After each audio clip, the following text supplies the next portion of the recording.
হে প্রিয় পরিবার, খ্রিস্ট আমাদের সঙ্গে থাকুন। প্রিয় বাবা মা, প্রিয় ভাই ও বোনেরা, প্রিয় বয়স্ক বাবা মা, প্রিয় সন্তান ও তরুণ তরুণীরা, আমি, পালক লুক পিটার, আজ মে মাসের প্রথম দিন। আজ 2026 সালের পঞ্চম মাস। আপনাদের সকলকে জানাই শ্রম দিবসের শুভেচ্ছা।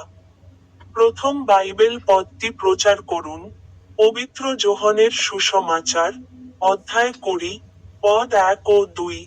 সপ্তাহের প্রথম দিনে, মরিয়ম মগদলিনা খুব ভোরে, যখন তখনও অন্ধকার ছিল, কবরের কাছে এসে দেখলেন কবর থেকে পাথরটি সরানো হয়েছে।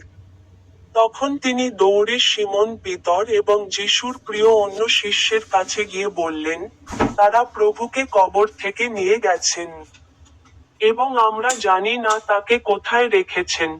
অর্থ, এটি পুনরুত্থানের সূচনা, অন্ধকারের পর নতুন জীবন। ঈশ্বর অসম্ভবকে সম্ভব করেন। প্রার্থনা। হে জীবন্ত প্রভু, যেমন তুমি সমাধিফলক সরিয়েছিলে, তেমনি আমাদের জীবনের সমস্ত বাধা দূর করো এবং আমাদের এক নতুন সূচনা দাও। আমেন। আসুন আমরা প্রার্থনা করি।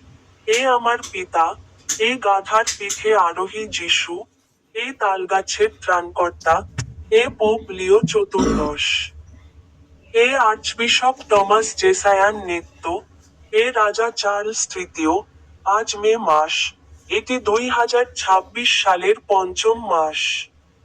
হে ন্যায়পরায়ণ, করুণাময় এবং সর্বশক্তিমান ঈশ্বর, এই নতুন মাসের শুরুতে আমরা বিনীত হৃদয়ে তোমার সামনে দাঁড়িয়েছি। তুমি প্রকৃত বিচারক, এবং তোমার করুণা চিরস্থায়ী। হে প্রভু, এই মাস জুড়ে আমাদেরকে সমস্ত মন্দ, সমস্ত প্রলোভন এবং সমস্ত দুর্দশা থেকে রক্ষা করো। তোমার উপস্থিতি যেন আমাদের সাথে থাকে, এবং আমরা যেন তোমার আলোতে চলি। হে সর্বশক্তিমান পিতা, আমরা আমাদের জীবন, আমাদের কাজ এবং এই পুরো মাসটি তোমার হাতে সমর্পণ করছি। প্রভু যীশু খ্রিস্টের নামে আমরা এই অন্তিম প্রার্থনা নিবেদন করি। আমেন। আমেন।